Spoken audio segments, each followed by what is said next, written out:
The Young and the Restless spoilers Fridays full January 24, 2025 The fall of Jordan. When the villain's web unravels, Jordan had built her empire of deceit and manipulation with an iron grip, believing herself untouchable. But even the strongest empires crumble, and for Jordan, her downfall was as dramatic as it was inevitable. Sharon's miraculous escape was the first domino to fall. Her reappearance shattered Jordan's carefully maintained narrative and exposed the vulnerabilities in her plans. But what truly sealed her fate was the betrayal from within her own ranks. Claire's revenge, a bitter end for Jordan. Claire, long manipulated and threatened by Jordan, finally saw an opportunity to break free and turn the tables. Under the guise of loyalty, she lured Jordan into a false sense of security. Then, in a climactic act of defiance, Claire confronted Jordan with the truth. "You thought you could control everyone around you," Claire hissed, holding a glass filled with a clear, deadly liquid. "But your time is up. You've destroyed lives, and now you'll face the consequences." Jordan, realizing too late that she had underestimated Claire, tried to fight back. But the power dynamic had shifted. Claire forced Jordan to drink the poison, ensuring that her reign of terror would come to an end. Jordan's body trembled as the poison took hold, and she fell to the floor, powerless for the first time in her life. Ian Ward's desperation, a dangerous gamble. While Jordan's end played out in one corner of Genoa City, Ian Ward was spiraling into panic. He had always been a calculating man, but Jordan's downfall sent shockwaves through his carefully constructed plans. He knew that if Jordan were captured or killed, she would spill everything to save herself. Ian wasn't willing to let that happen. Desperate to cover his tracks, he devised a cruel plan to ensure his survival. His targets? Mariah and Aria, Sharon's daughter and granddaughter. Ian believed that by kidnapping them, he could secure leverage against anyone who might come after him. He moved quickly, using his network of loyal followers to track Mariah and Aria. But time was against him. The walls were closing in, and Ian knew that one mistake could lead to his own undoing. The Sally, Adam, and Billy triangle, a love on the brink. While chaos erupted in one part of Genoa City, another storm was brewing in the realm of the heart. Sally Spectra, torn between the past and the present, found herself at a crossroads. Her lingering feelings for Adam were impossible to ignore, and she had begun to consider the possibility of rekindling their relationship. But her current partner, Billy Abbott, wasn't blind to her conflicted emotions. Billy had given his heart to Sally, but her hesitation and nostalgia for Adam left him feeling unsteady. One fateful evening, Billy confronted Sally with raw honesty. "I can't keep doing this, Sally," he said, his voice heavy with frustration. "You're not here with me, not fully. It's Adam, isn't it? He's still in your heart." Sally's eyes widened, her defenses crumbling.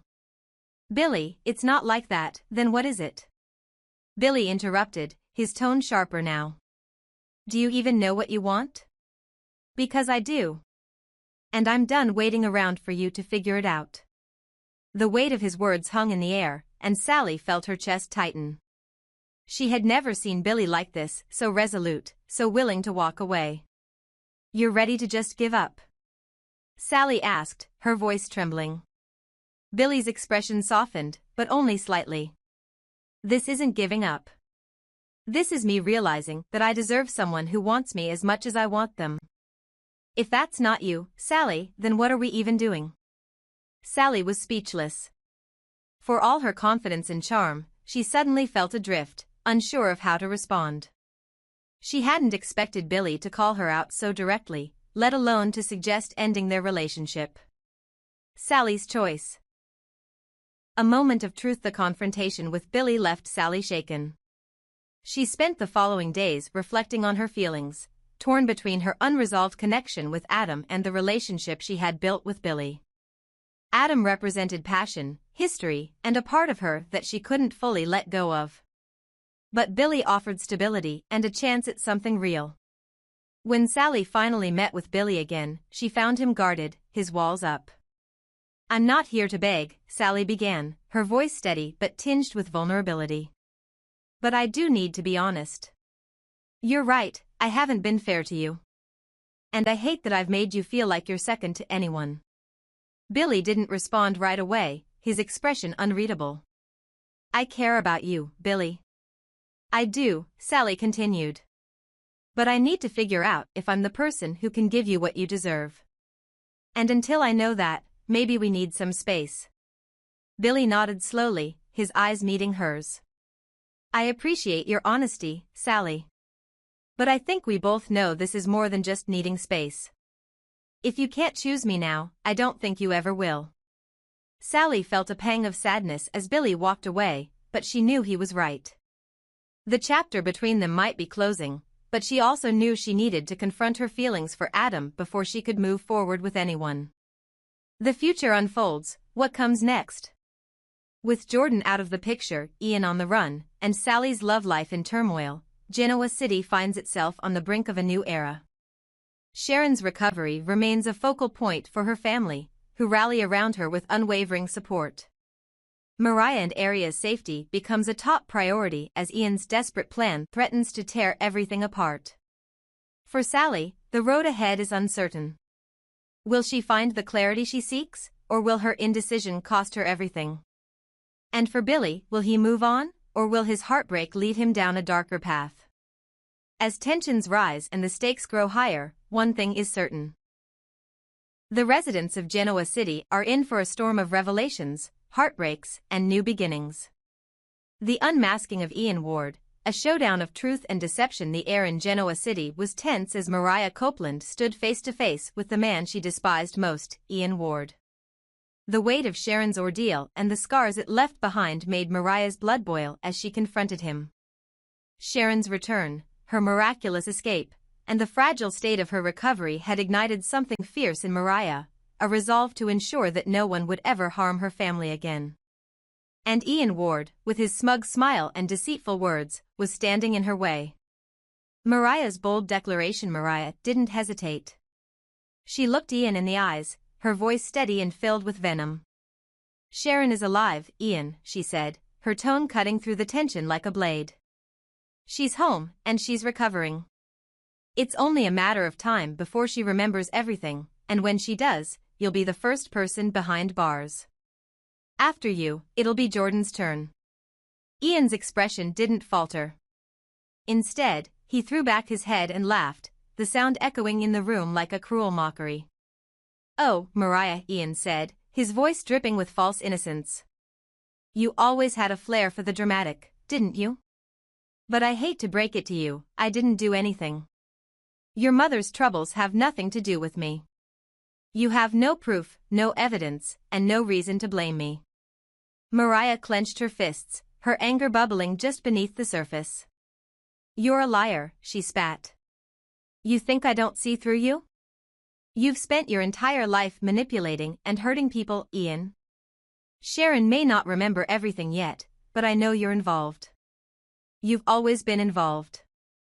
Ian's defense, a thin veil of innocence. Ian stepped closer, his smile fading slightly but his air of confidence unshaken. You're making accusations without any basis, Mariah. Have I made mistakes? Sure. Who hasn't? But this?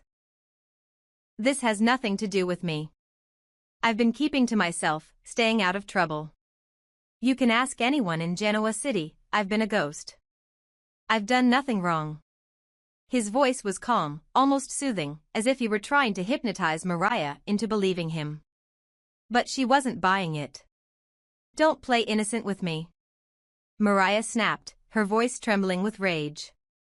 You may not have been around while Sharon was suffering, but that doesn't mean your hands are clean. You've hurt her before. You've hurt all of us. And you're only standing here now because you think you can manipulate your way out of this. But not this time, Ian. Not this time. Mariah's fury, a damning curse. Ian's expression shifted, a flicker of something darker passing over his face. But before he could speak, Mariah unleashed the full force of her anger. You're disgusting, she hissed, her voice shaking but unwavering. You're the worst kind of human being, if I can even call you that. You ruin lives, Ian. You twist people's minds and make them doubt themselves. You're a parasite, feeding off the pain and suffering of others. And you think you'll get away with it again? Not this time. Ian raised his hands in mock surrender, a sarcastic smirk curling at the corners of his mouth. Mariah, please. Such harsh words. You don't really mean that, do you? Mariah stepped closer, her eyes blazing with fury. I do mean it. I mean every word. You're a coward, Ian. You're nothing but a pathetic, spineless coward. And when the truth comes out, and you'll get what's coming to you. I hope you rot in prison for the rest of your miserable life. No, scratch that, I hope you rot in hell. Ian chuckled darkly, but there was a flicker of unease in his eyes now. Mariah's anger was a force he hadn't anticipated, and for a moment, he seemed unsure of how to respond. You should really watch your language, Ian said, his voice a little less steady. Hate like that isn't good for the soul, Mariah. But Mariah wasn't finished. She took another step forward, her voice rising. You don't get to lecture me about the soul, Ian. You don't have one. You've brought nothing but misery to everyone you've touched. And now, I want you to leave. Get out of Genoa City. Get out of our lives. Go crawl back into whatever hole you came from and stay there. You're not welcome here, and you never will be. Ian's departure, a temporary reprieve. Ian stared at her for a moment, his smirk gone, replaced by a cold, calculating expression. For the first time, he seemed to realize that his usual charm and manipulation wouldn't work on Mariah. Fine, Ian said, his voice low and dangerous. I'll go. But don't think this is over, Mariah. You're making a mistake. You're letting your emotions cloud your judgment.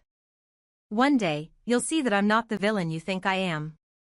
Mariah crossed her arms, glaring at him. You can save your speeches, Ian. No one's buying it. Just leave. With one last look at her, Ian turned and walked away, his footsteps echoing in the silence. But Mariah knew this wasn't the end. Ian Ward was like a snake, he could slither away, but he'd always find a way to strike again. Mariah's resolve, protecting Genoa City. As Ian disappeared into the distance, Mariah felt a mixture of anger, relief, and determination. She had stood her ground, but she knew the battle wasn't over. Sharon was still recovering, and the scars of her ordeal would take time to heal. But Mariah promised herself that she would do whatever it took to protect her family and her home. Standing alone, she whispered into the night, he won't win. Not this time. Not ever again. And with that, Mariah turned and walked back toward her family, ready to face whatever challenges lay ahead. Genoa City was her home, and she would fight to keep it safe, no matter the cost. This emotional confrontation highlights Mariah's strength and sets the stage for future conflicts with Ian Ward. Let me know if you'd like to add more layers or explore other angles.